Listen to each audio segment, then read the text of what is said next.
बिस्मिल्लाहिर्रहमानिर्रहीम। Dear students, आज हमारा टॉपिक है uses of radio isotopes. Isotopes को कहाँ कहाँ पर इस्तेमाल किया जाता है। तो सबसे पहला यूज़ है एज रेडियोथेरेपी। आइसोटोप्स को हम यूज़ करते हैं एज रेडियोथेरेपी। सबसे पहले हम देखते हैं कि रेडियोथेरेपी क्या चीज़ है। किसी भी डिजीज़ का जब रेडिएशंस के ज़रिए इलाज किया जाए तो वो रेडियोथेरेपी कहलाती है। किसी भी डिजीज़ का जब रेडिएशंस के ज़रिए इलाज किया जाए, ट्रीटमेंट किया जाए उस डिज़ीज़ का, तो वो रेडियोथेरेपी कहलाती है। फॉर एग्ज़ाम्पल, अगर किसी को कैंसर है, स्किन कैंसर, तो स्किन कैंसर जो है, स्किन जो है वो क्योंकि वो एक्सपोज पार्ट है, वो बॉडी का बाहर वाला हिस्सा है, उसके ऊपर जब हम रेडिएशंस देंगे तो ऐसे आइसोटोप से रेडिएशंस देनी है कि जिनसे जो रेडिएशन निकलती हों वो लेस पेनिट्रेटिंग रेडिएशन हो, यानी कि वो रेडिएशंस बॉडी के अंदर तक ना जाएं, वो रेडिएशन सिर्फ स्किन तक रहें। तो फास्फोरस 32 और strontium 90, P32 and strontium 90, phosphorus 32 और स्ट्रोंशियम 90, ये दो रेडियो आइसोटोप्स हैं जिनसे जो रेडिएशंस निकलती हैं, जो कि बीटा रेडिएशंस कहलाती हैं, ये लेस पेनिट्रेट होती हैं। ये ज़्यादा दूर तक, ज़्यादा अंदर तक बॉडी के पेनिट्रेट नहीं करती। पेनिट्रेट मीन अंदर तक सरायत कर जाना, अंदर तक घुस जाना। तो for the treatment of skin cancer, isotopes like phosphorus 32 and strontium 90 are used। तो स्किन कैंसर की ट्रीटमेंट के लिए फास्फोरस 32 और स्ट्रोंशियम 90 का इस्तेमाल किया जाता है। क्यों इनको इस्तेमाल करते हैं? Because they emit less penetrating beta radiations. क्योंकि ये जो दो आइसोटोप्स है, फास्फोरस 32 और स्ट्रोंशियम 90, इनसे जो बीटा रेडिएशन निकलती हैं वो लेस पेनिट्रेट होती हैं, ज़्यादा दूर तक पेनिट्रेट नहीं करती। इसके अलावा अगर कैंसर हो बॉडी के अंदर वाले हिस्से के अंदर, तो उसके लिए कोबाल्ट 60, CO60, कोबाल्ट 60 आइसोटोप का इस्तेमाल किया जाता है। क्योंकि कोबाल्ट 60 से जो रेडिएशन निकलती हैं वो स्ट्रांगली पेनिट्रेटिंग होती हैं, वो बॉडी के अंदर तक चली जाती हैं। तो कोबाल्ट 60 को यूज़ किया जाता है अगर बॉडी के अंदर वाले हिस्से में कैंसर हो, क्योंकि उससे जो गैमा रेज निकलती हैं वो स्ट्रांगली पेनिट्रेट हो जाती है। तो ये था रेडियो आइसोटोप का पहला यूज़ एज रेडियोथेरेपी। और अब है हमारे पास दूसरा use as tracer for diagnosis and medicine. As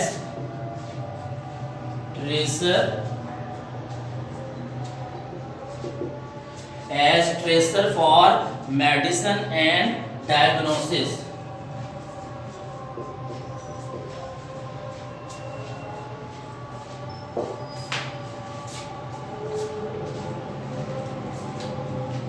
tracer हम कहते हैं तलाश करने के लिए।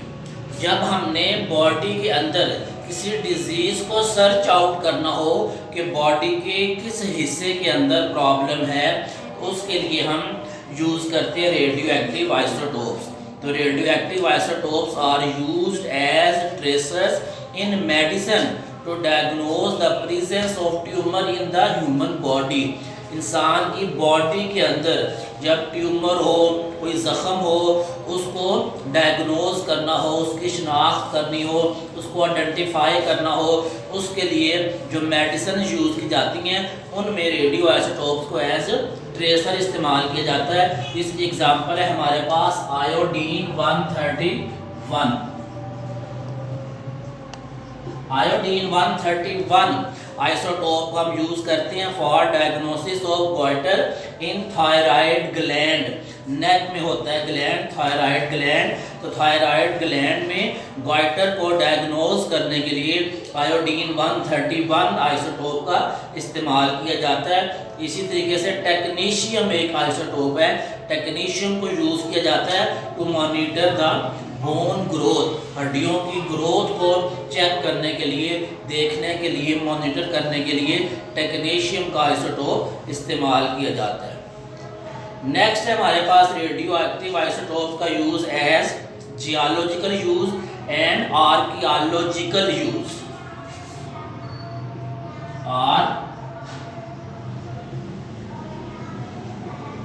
Archaeological and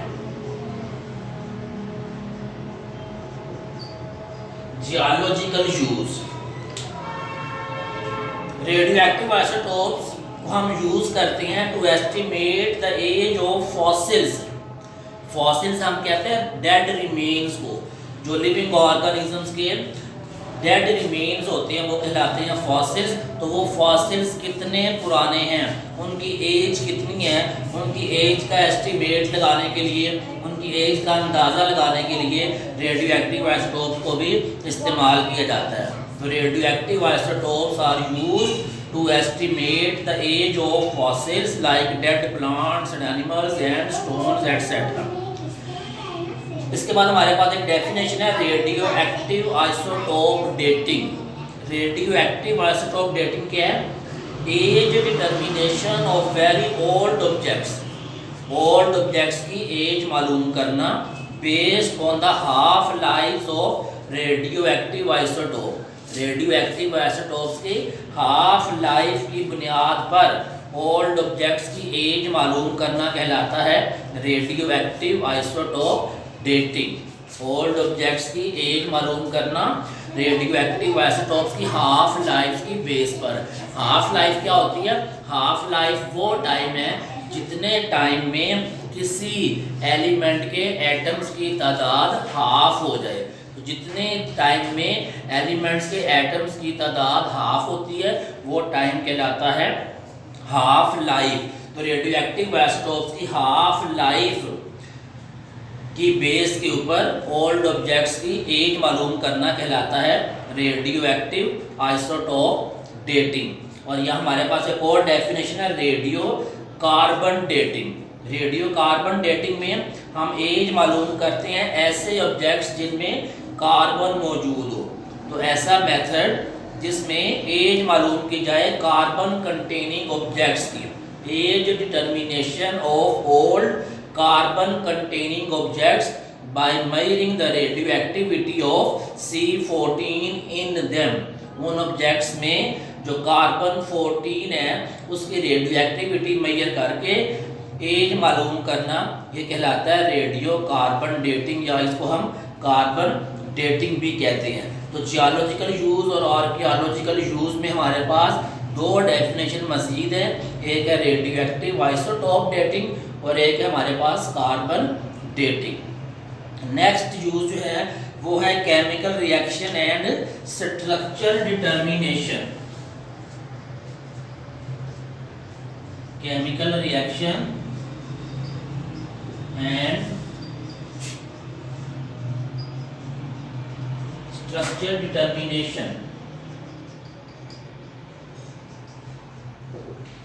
radio active isotopes को हम केमिकल रिएक्शंस के अंदर भी यूज करते हैं। जैसे सपोज आपने सुना होगा कि फोटोसिंथेसिस एक ऐसा प्रोसेस है जिसमें कार्बन डाइऑक्साइड और वाटर आपस में रिएक्ट करके ग्लूकोज बनाते हैं। अब कार्बन डाइऑक्साइड और वाटर जब रिएक्ट करके ग्लूकोज बनाते हैं तो उसके दरमियान में बहुत से इंटरमीडिएट प्रोडक्ट्स भी बनती हैं, दरमियान में भी बहुत सी चीज़ें बनती हैं। तो वो कौन कौन सी चीज़ें बनती हैं उनको चेक करने के लिए भी रेडियो एक्टिव आइसोटोप्स का इस्तेमाल किया जाता है। और किसी एलिमेंट का, किसी चीज़ का स्ट्रक्चर मालूम करने के लिए भी रेडियो एक्टिव आइसोटोप्स का इस्तेमाल किया जाता है। The radioisotopes are used in a chemical reaction to follow a radioactive element। उसमें किसी रेडियोएक्टिव एलिमेंट को फॉलो किया जाता है during the reaction and ultimately to determine the structure. जैसे फोटोसिंथेसिस की एग्जांपल दी मैंने आपको, उसमें अगर हम कार्बन को टारगेट कर लें, कि कार्बन पर फोकस करना है हमने, कि कार्बन पहले किस सब्जेक्ट में, किस प्रोडक्ट किस चीज़ में कन्वर्ट होगा, नेक्स्ट किस चीज़ में कन्वर्ट होगा, नेक्स्ट किस में कन्वर्ट होगा, और अल्टीमेटली वो ग्लूकोज में किस तरीके से कन्वर्ट होगा, और उसका स्ट्रक्चर क्या है। तो इसके लिए हम रेडियो एक्टिव आइसोटोप्स को इस्तेमाल करते हैं। For example C14 is use to label CO2। CO2 को चेक करने के लिए C14 इस्तेमाल किया जाता है। As CO2 is used by plants for photosynthesis to form glucose, क्योंकि कार्बन डाइऑक्साइड्स को प्लांट्स फोटोसिंथेसिस के अंदर ग्लूकोज की तैयारी के लिए इस्तेमाल करते हैं। Its movement is detected through the various intermediate steps up to glucose. तो कार्बन डाइऑक्साइड से ग्लूकोज बनने के दौरान जो कार्बन 14 की मूवमेंट्स हैं, कि कार्बन पहले किस चीज़ में कन्वर्ट होता है, उसको डिटेक्ट किया जाता है through various intermediate steps up to glucose. Glucose बनने तक दरमियान में जो जो चीज़ें बनती जाएंगी उनको डिटेक्ट किया जाएगा इन रेडियो एक्टिव आइसोटोप्स की मदद से। नेक्स्ट हमारे पास यूज है रेडियो एक्टिव आइसोटोप्स का application in power generation.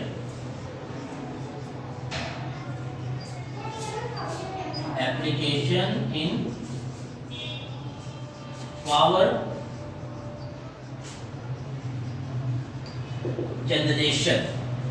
Radio active isotopes को पावर जनरेशन, इलेक्ट्रिसिटी प्रोड्यूस करने के तौर पर भी इस्तेमाल किया जा सकता है। Radio active isotopes are used to generate electricity. Radio active isotopes का इस्तेमाल किया जाता है इलेक्ट्रिसिटी जनरेट करने के लिए। कैसे ये इस्तेमाल किया जाता है? By carrying out controlled nuclear fission reaction in nuclear reactor.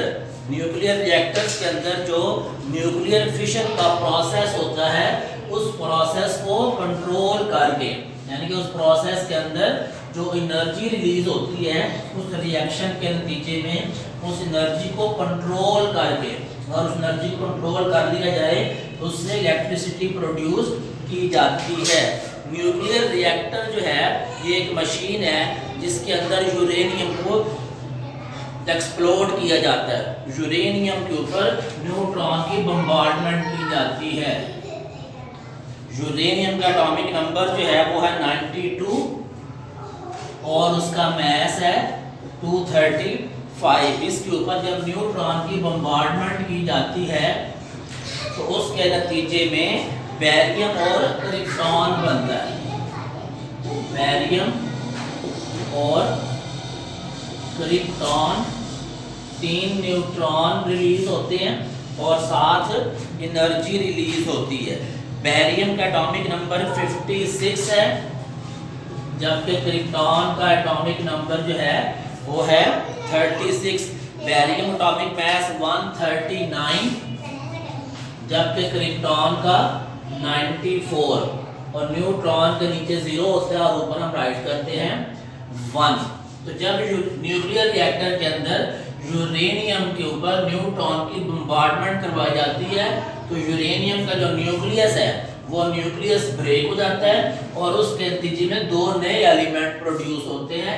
एक एलिमेंट है बेरियम और एक है क्रिप्टॉन, और उसके नतीजे में 3 न्यूट्रॉन रिलीज होते हैं और 7 एनर्जी रिलीज होती है। इसको आप इस तरीके से भी समझ सकते हैं कि सपोज ये हमारे पास एक यूरेनियम है, यूरेनियम के ऊपर जब हमने बम्बार्डमेंट करवाई न्यूट्रॉन की तो ये जो यूरेनियम है इससे 2 एलिमेंट बने। एक तो बन गया इसमें से बेरियम और एक बना क्रिप्टॉन, और साथ इससे 3 न्यूट्रॉन रिलीज हुए। अब ये 3 न्यूट्रॉन जो रिलीज होते हैं वो नेक्स्ट पे यूरेनियम के एटम के साथ हिट होते हैं। 3 न्यूट्रॉन, यहाँ पर भी एक यूरेनियम का एटम है, ये भी यूरेनियम का एटम और ये भी यूरेनियम का एटम। अब जब ये न्यूट्रॉन इस यूरेनियम के साथ हिट होता है तो ये यूरेनियम फिर इसका न्यूक्लियस ब्रेक होता है और वहाँ से बेरियम बनता है, क्रिप्टॉन बनता है और 3 न्यूट्रॉन रिलीज होते हैं। इसी तरीके से ये यूरेनियम जो है ये भी एक्सप्लोड हो, ये भी ब्रेक होगा इसका न्यूक्लियस, और यहाँ से भी बैरियम बनेगा और क्रिप्टॉन बनेगा और 3 न्यूट्रॉन इससे भी रिलीज होंगे। इसी तरीके से जो सेंटर वाला यूरेनियम है इसके ऊपर भी जब न्यूट्रॉन हिट होगा तो ये भी इसी तरीके से ब्रेक होगा, बैरियम बनेगा, क्रिप्टॉन बनेगा और साथ 3 न्यूट्रॉन रिलीज होंगे। ये प्रोसेस जो है ये कंटिन्यूसली चलता रहता है और इस नतीजे में huge amount of energy release होती है और जिसकी वजह से एटम बम का एक्सप्लोजन होता है। तो ये जो एनर्जी है जो इस यूरेनियम के एक्सप्लोड होने से रिलीज होती है, इस एनर्जी को कंट्रोल अगर कर लिया जाए, जिसको हम कहते हैं कंट्रोल्ड फिशन रिएक्शन, अगर उस एनर्जी को कंट्रोल कर लिया जाए उस एनर्जी को से हम इलेक्ट्रिसिटी जनरेट करने में इस्तेमाल करते हैं। अगर आपके पास क्वेश्चन है what is nuclear fission reaction, तो आपने यहाँ से राइट करना इसका answer, when uranium 235 is bombarded with slow moving neutron. जब यूरेनियम 235 जिसका मास 235 है इस पर न्यूट्रॉन की बम्बार्डमेंट करवाई जाती है, uranium nucleus breaks up, uranium का न्यूक्लियस टूट जाता है to produce barium 139 and krypton 94 and 3 neutron. Uranium का न्यूक्लियस टूट जाता है और बैरियम जिसका मास 139 है और क्रिप्टॉन जिसका मास 94 है और साथ 3 न्यूट्रॉन्स प्रोड्यूस करता है और साथ एनर्जी रिलीज होती है। अलार्म, यहाँ इक्वेशन तक आपने, इसको अगर डेफिनेशन हो तो इस इक्वेशन तक आपने राइट करना है। A large amount of energy is released which is used to convert water into steam। अब ये जिस तरीके से आपने देखा होगा वाटर को हीट करना होगा हमें हीट एनर्जी चाहिए, हम आग जलाते हैं उसको हीट अप करने के लिए, कि उसको हीट एनर्जी दी जाती है ताकि वो हीट वाटर के अंदर कन्वर्ट और वाटर जो है वो हीट अप हो जाए। अब ये जो एनर्जी है ये एनर्जी दी जाती है वाटर को हीट अप करने के लिए, उस एनर्जी से वाटर को स्टीम में कन्वर्ट किया जाता है। Energy is used to convert water into steam in boilers, और ये काम बहुत बड़े बड़े कंटेनर्स जिन्हें बॉयलर्स कहते हैं जिनमें वाटर को हीट अप किया जाता है, उसके अंदर वो वाटर रखकर वहाँ पर उनको ये एनर्जी प्रोवाइड की जाती है।